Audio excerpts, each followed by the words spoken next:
The iteration of Blitzy is very different than an IDE tool.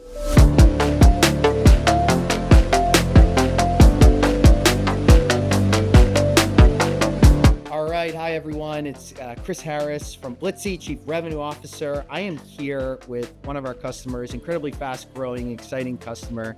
I'm with Ron. I'm going to ask Ron to introduce himself, tell you all a little bit about him, his role, the company he works for, and then we're going to dive into some exciting questions around our journey together and what that means for the future. So Ron, thanks so much for coming. Please introduce yourself. Thanks for having me, Chris. Very exciting to be here and chat you up about all the cool stuff that we're doing with Blitzy. My name's Ron Davis, SVP of Product Engineering for QAD RedZone, and head of AI for QAD. What my role is that I lead our product engineering organization for QAD RedZone. We're the #1 connected workforce solution in the world. #1 by growth, #1 by revenue, and #1 by number of customers. We're #1 all over. So I lead those product engineering organizations. And then I also lead all of our AI strategy for the entire QAD company. So, I lead our platform is called Champion AI. This is our AI built specifically for manufacturers. I lead that, which spans our supply chain, our connected workforce, and our ERP software systems. A little bit about me. I just say 15 years plus experience. I say that because if I say more than that, it makes me seem old. So originally hailed from St. Louis, Missouri.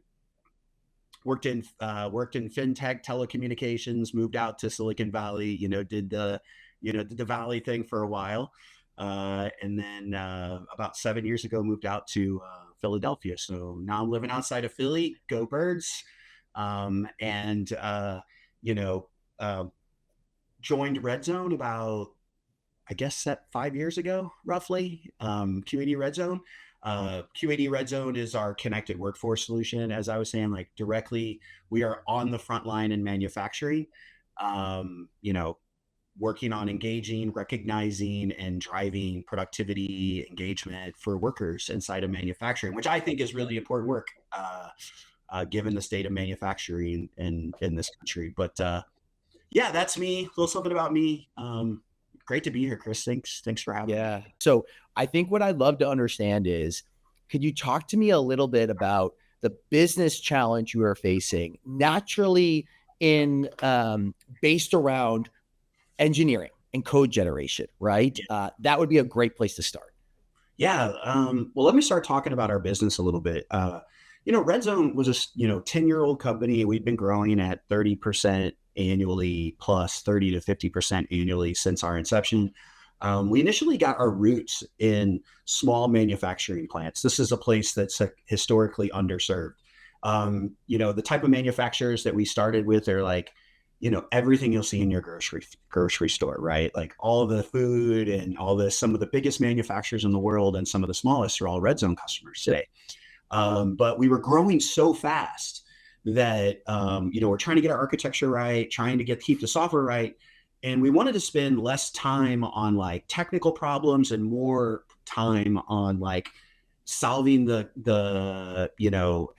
quintessential issues of the connected worker on the front line, right?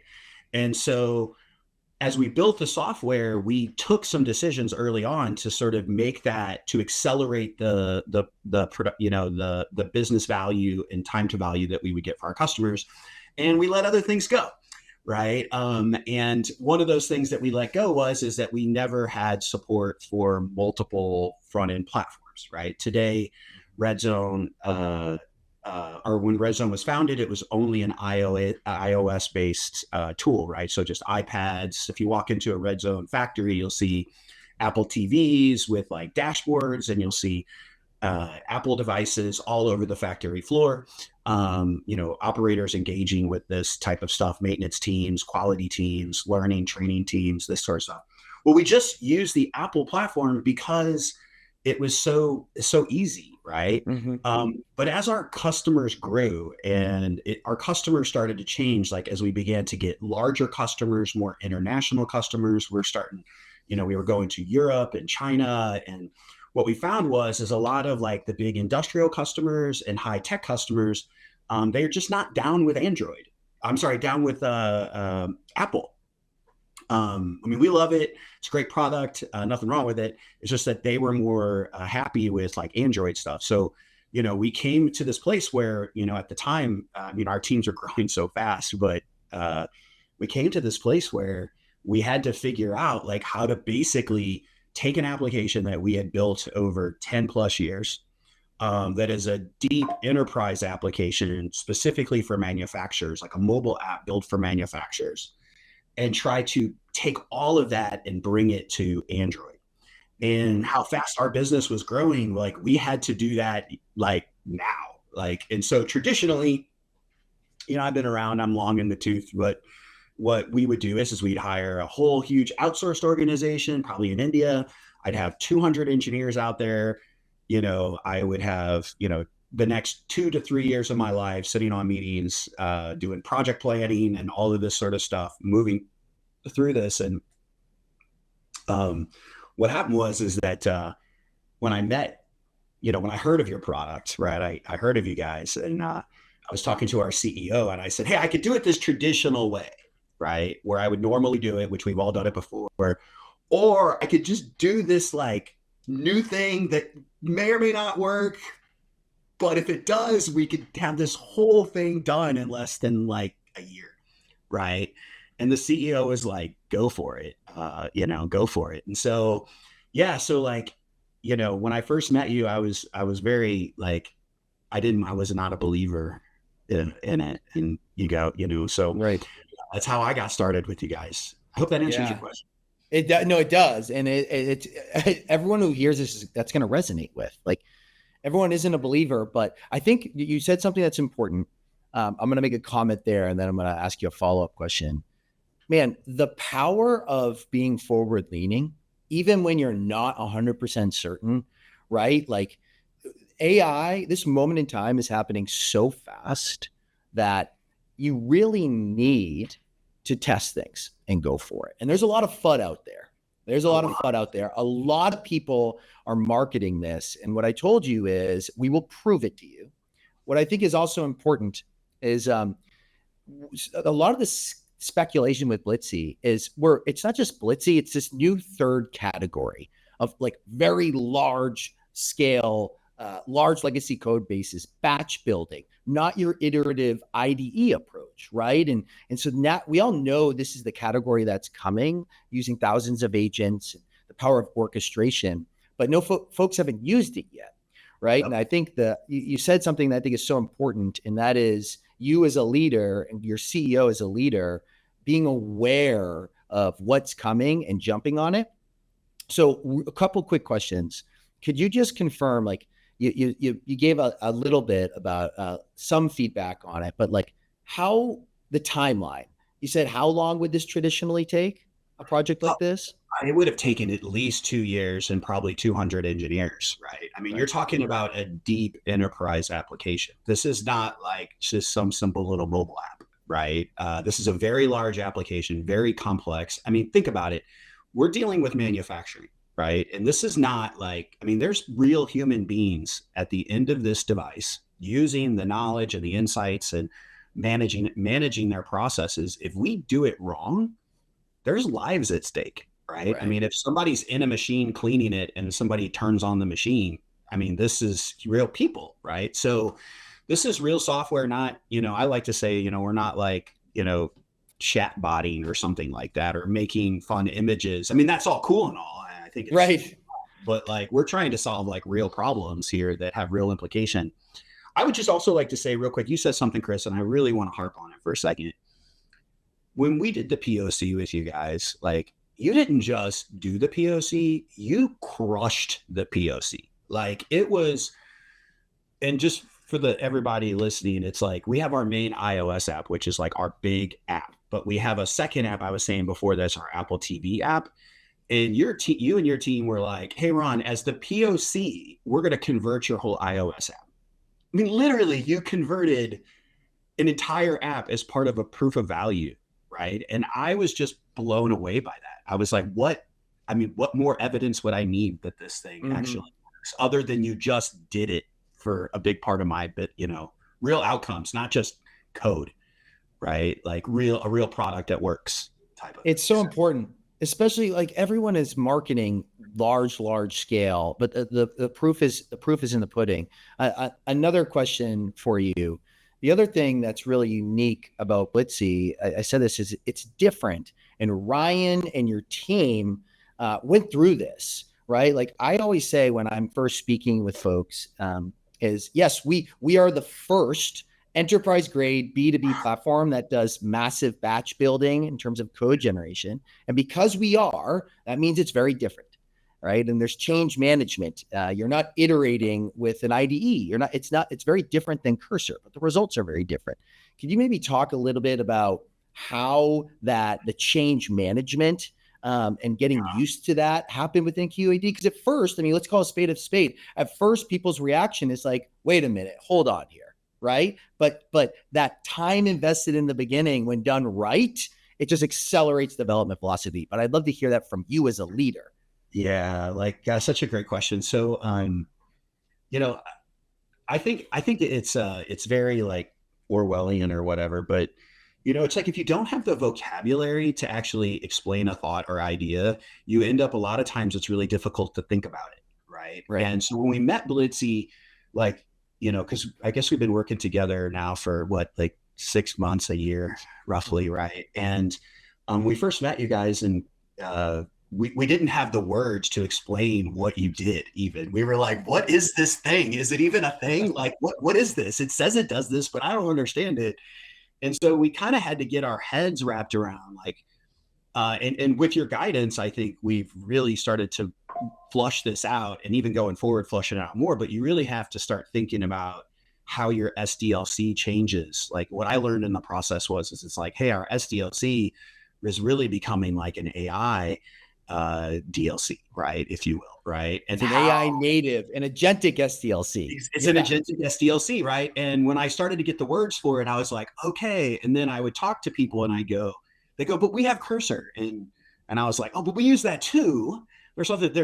It's just, you understand that it's like this piece that fits within your SDLC. It doesn't solve, I mean, yeah, it helps the process, but I think it works alongside these other tools. We actually use it alongside Claude Code and Cursor and other things. But for us, the first thing is just understanding, having the vocabulary to be like, okay, what is this thing? How does it fit? And then once we understood that, I think we were like, oh my God, this is really cool.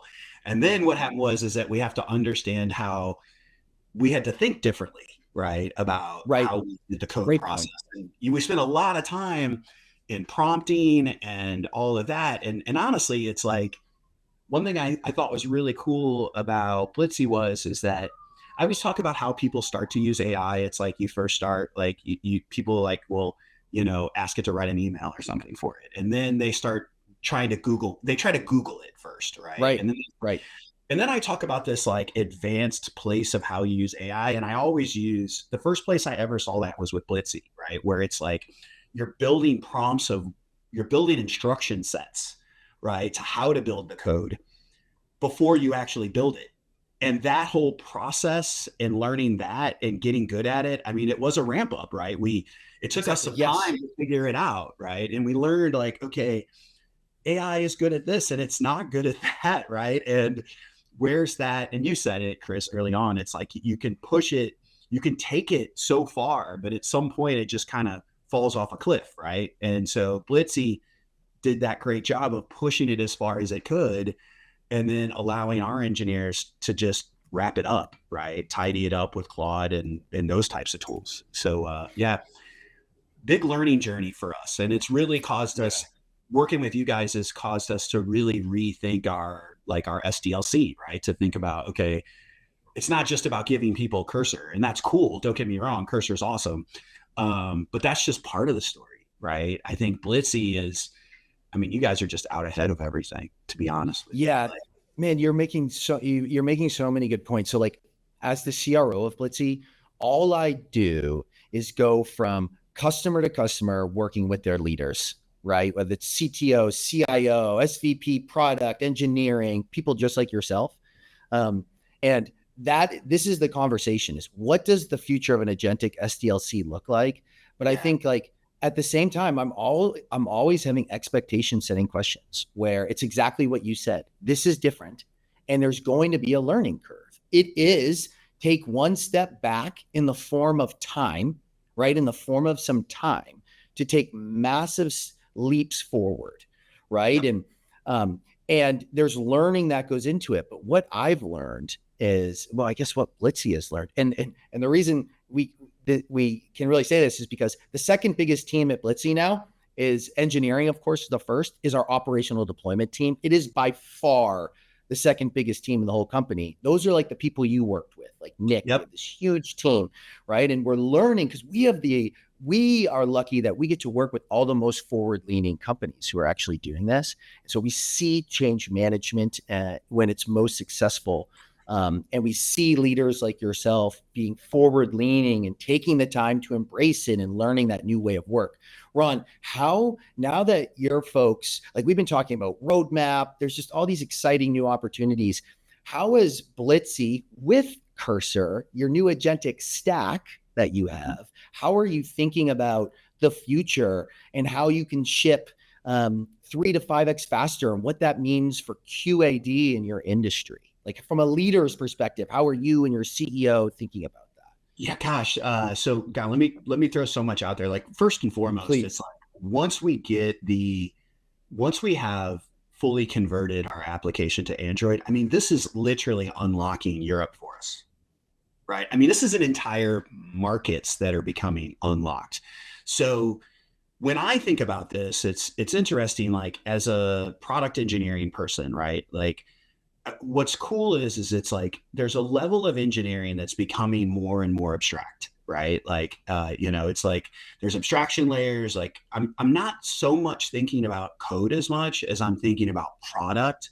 I'm thinking about trying how to serve the customer, how to create competitive advantages in my product, and I'm not getting tied up in the minutia of little details, right? Like so I feel like the big unlock for us is it's less time thinking about code and more time thinking about product and how we can serve our customers in better ways, which I mean is really going to accelerate our entire journey. I mean, RedZone specifically and Champion AI, we're defining the space of what connected worker is. Think about that. Like no one else is doing what we're doing. And so Powerful. We're defining the space, and now we get to go faster to find ways to like engage frontline workers and recognize them. And in our AI platform, it's how do we use AI to partner with humans to amplify their potential? So what do I see from this? I mean, I see us unlocking new markets. I see us focusing more on the problems, the quintessential problems for our customers and how to solve them in unique, differentiated ways. I think it's fundamentally changing and accelerating everything that we do. If that answers your, I know it's so that's big. it. Sure. That I love that. So like a lot of times I'm speaking with new leaders with new prospective customers, and at the end we talk about like, let me sort of highlight the 3 categories that people who use Blitzy fits into. Naturally, like modernization, maintenance, like large refactors, of course. And then there's new feature development, exciting new aspects. And I say, and then there's this third bucket. It's the third bucket is the transformation bucket. And it's exactly what you just said. In fact, I'm literally going to take what you just said and use it when I explain this now. It's the ability to think totally differently, to focus on your customer, and then rapidly provide more value to your customer, which is going to have a dramatic impact on the overall business, but it's all about value. And I think that is what's so important in this moment of time is the companies who latch onto that early, right? Oh, They're going to pay the future. And we have the companies who do that have a responsibility because they're going to be the winners of this, right? And then they're going to set the entire future. You're 100% right. Internally, we talk about this is, in this AI race, if you will, race to where I don't know yet. I don't think anyone knows. If they say they do, it's foolish, to be frank. But But in this whole race, I think, as you said, the people who are moving right now, the movers right now are the leaders in 3 to 5 years, because the space is moving in a way that I've never seen in my career. Like, and look, man, I've been around. Like, I was there for, the tech boom. Like, I started early in the, .com days. I've seen mobile. I've seen the internet. I mean, I've built telecommunications companies and stuff like that. I've seen how these industries have changed and how AI is changing not just the SDLC process, but like literally everything. The future is bright. Like, and I think it's so exciting to have like Blitzy that can help us like drive those, get closer to those outcomes and get there faster. I'm really excited about like you said, like we're using you for modernization now, but I'm super excited to move forward. Like when we really start digging into new feature development, testing improvements, things like that. So yeah, such a big future ahead. For sure. One of the, like we as leaders get to see the results and think about the future. But I think what also is so important is what the people on the front lines. And in this instance, it's the people like Ryan and his team and Nick and my team working together on the day-to-day, rolling their sleeves up. I'd love if you could maybe spend a couple minutes sharing, like, what was some of the feedback, even some of the initial challenging feedback that your team had shared about going through this sort of, it's not quite transformation, but learning and then getting benefits from Blitzy is definitely different than a typical vendor. I'd love for you to share some of the feedback they gave over the process. Yeah, well, first off, it's like when you go to a bunch of engineers and you're like, hey, I'm going to have AI generate 80% of the code, you don't exactly get everybody feeling confident about that, right? They're like, I don't know, man. This sounds like a bunch of bad code to me, kind of thing. Exactly.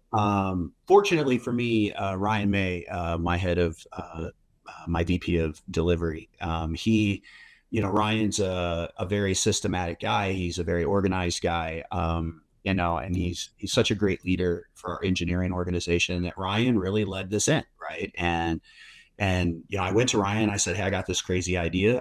I heard this podcast and I heard of these cats and I think they might be cool.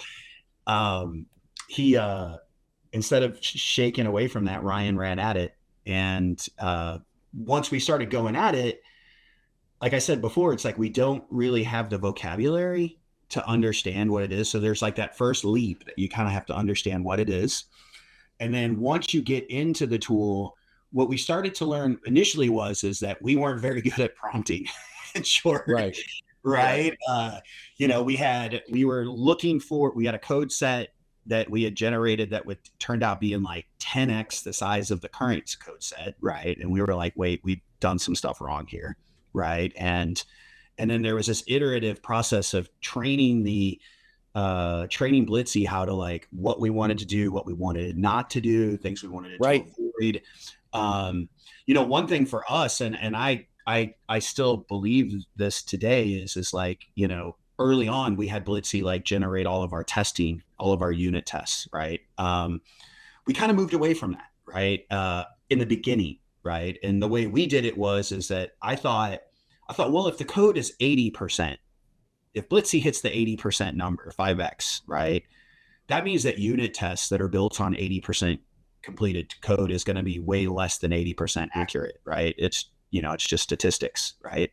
So then what we did is we were like, let it focus on getting the code right. Then we'll have our engineers sweep it, right, with Cursor and that sort of stuff. And then they came in behind it and put in testing. Now, we felt that like for our other code bases that are mature and they're all very built, we're like, oh my God, like Blitzy to go in and rip through all the testing. Oh my God, that would be amazing. Right. So one of our challenges there was learning how to prompt right. And I think when is the right time to do testing in the process, right? Like, you got to put it there, but you got to be careful not to build bad tests effectively, right? For sure. Prompting is a big one. Like I want to double click into that for a minute, because that's the big one, right? And one of the learning curves that I've personally seen is folks are so dialed in. I mean, the engineers we work with, they're brilliant. They understand their business better than anyone else. That's why they're the engineers of that particular business, right? And so when they start working with Blitzy, the first reaction is, well, Blitzy didn't get it right. And they're so used to having iterative feedback so that they can correct that. And it's one of the challenges initially I saw back in like 2024 was, well, Blitzy doesn't get things wrong. You just have to tell it exactly what to do. And it needs more information and learning to prompt, right? That is so key. What is some guidance you'd give for all the folks listening, folks who are going to go through a prompt, who are going to start, they're not going to get the prompt right. They're going to see a result. And then from there, like, what is that guidance that you can give? I would at first, and I think it's my biggest piece of feedback, is to recognize that the process of prompting AI in general, Blitzy this isn't a problem that's unique to Blitzy. This is like, it really is about iteration, right? Like you have to learn how to do it and how to iterate through it. And honestly, it's like, unless you've gone through it, you don't, it's kind of hard. You can't really just go pick up a book about it kind of thing. Right. So it is, I think first and foremost, I would say is when you go into the process of this, like be prepared to iterate it. Right. To where when you start, know that it's going to be wrong. Right. And that it can be way better.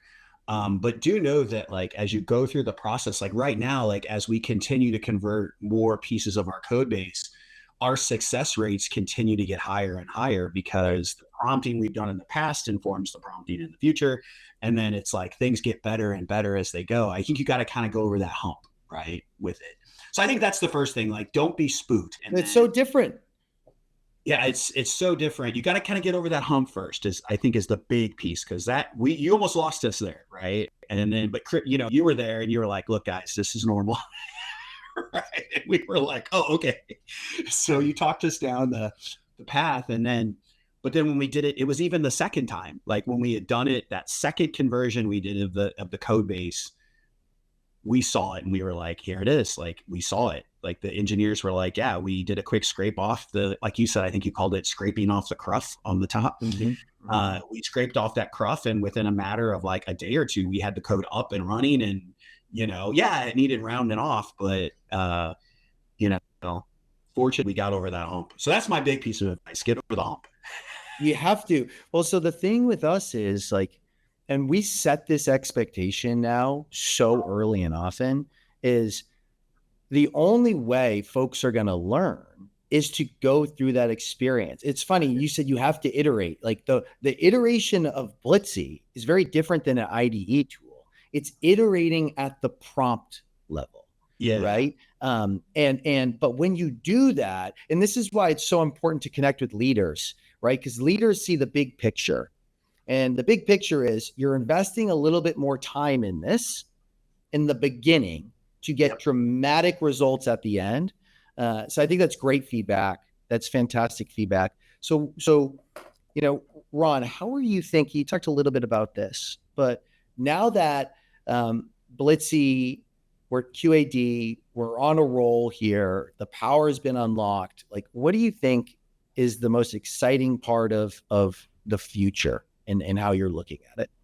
Yeah, gosh, I think for me, obviously, it's like really baking you in, moving beyond just like a code convert project to baking you into a core part of like every new feature that comes out, right? Mm-hmm. Because, if I can take the velocity that you've shown within the code conversion process and bring that to every new feature, like, I mean, the pace at which we'll be able to like build new code. And by the way, like a lot of folks are like, oh, you're like, engineers, you're firing people. Man, I am hiring so many engineers. It's crazy. Exactly. Right? Like, right. I'm hiring so many engineers. Like I've tripled the size of my team in the last year. And it's all powered by AI, because we know that with tools like Blitzy, and if you put a bunch of engineers behind it, oh my God, like the stuff we're getting. So I'd say like feature development's a big one. We're also looking at you for the other side of our business, looking at some other side in our ERP side. Now, this is a much more complicated area, right? So this is an exciting time. I was talking to the new SVP of Product Engineering over there. Ryan and I were just talking to him 2 days ago. Right. So getting him excited about looking at how you can help us do some code conversion for modernization of an ERP stack, right? Type of thing, which you're talking code that's, way bigger than ours and way older. Right. Right. So, Right. So and I think Blitzy can do it because, I think what makes you guys really different is, and you said this, is that you're an enterprise grade tool. This isn't just like a, Claude Code, right? And Claude Code's cool. We use it, and it's very it's similar. amazing. It works, right? It's very similar in the works, but it's just I always like to say it's like Claude Code on steroids, right? Kind of thing. Right. So, right. But yeah, I'm excited to bring you into our SDLC, number one, and then number two, start expanding you into our core AI development processes, and then expanding as well into our ERP and supply chain side of our business. For sure. It's a interesting angle that we're seeing at some of these very large, very, very large organizations is like a lot of folks, they're almost playing catch up. They're not quite where you are at. And so they're coming to Blitzy and they're saying, hey, can you just get in here and help us run workshops as well? Like help us figure out what the future looks like.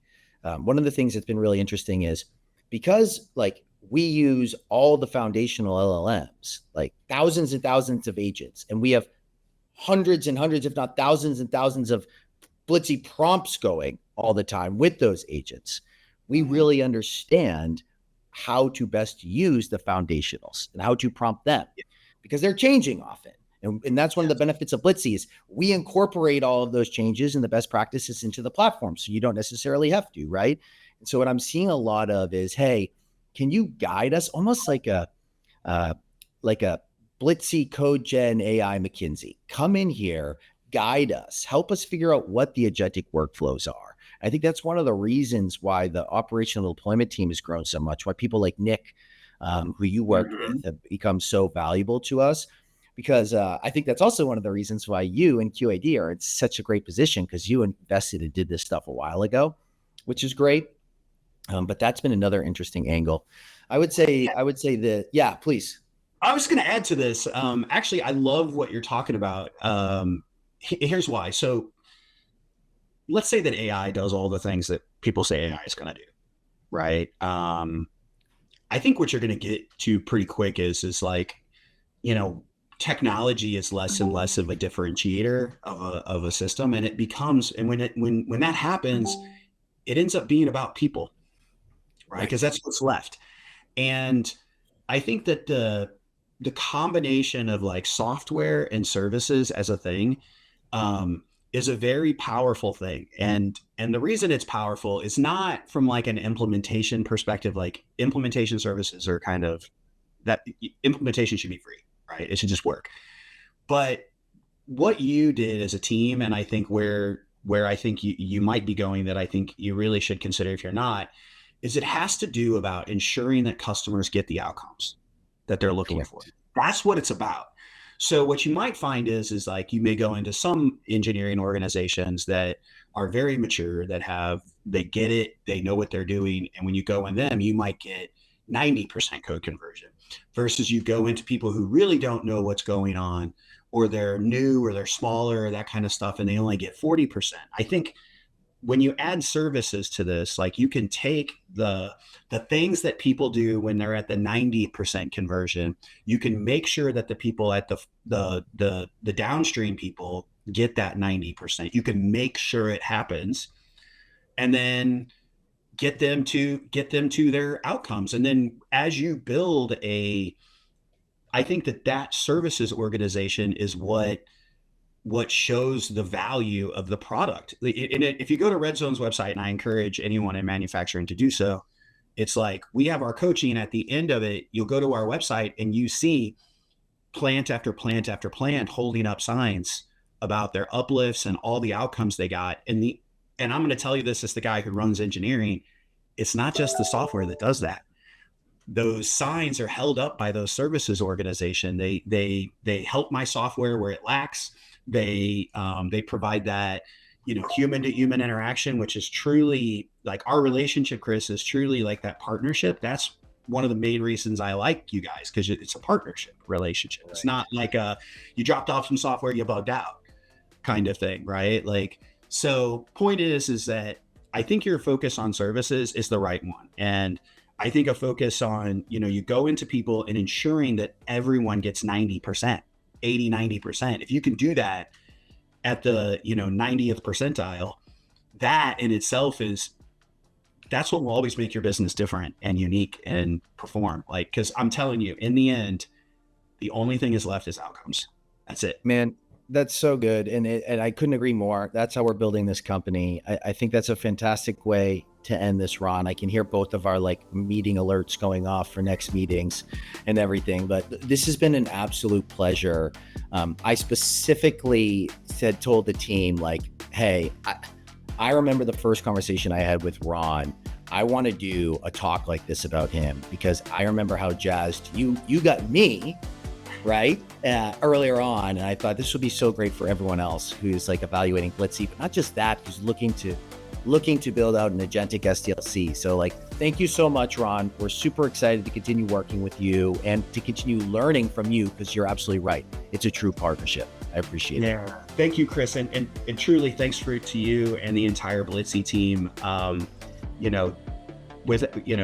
You're allowing us to really serve our customers, these people on the factory floor that are broadly speaking ignored, right? And so you're enabling us to do that. And that is, it may just sound like code, but the work you're doing really is important. Thank you so much. Appreciate it. Awesome. Okay, wonderful. Thanks.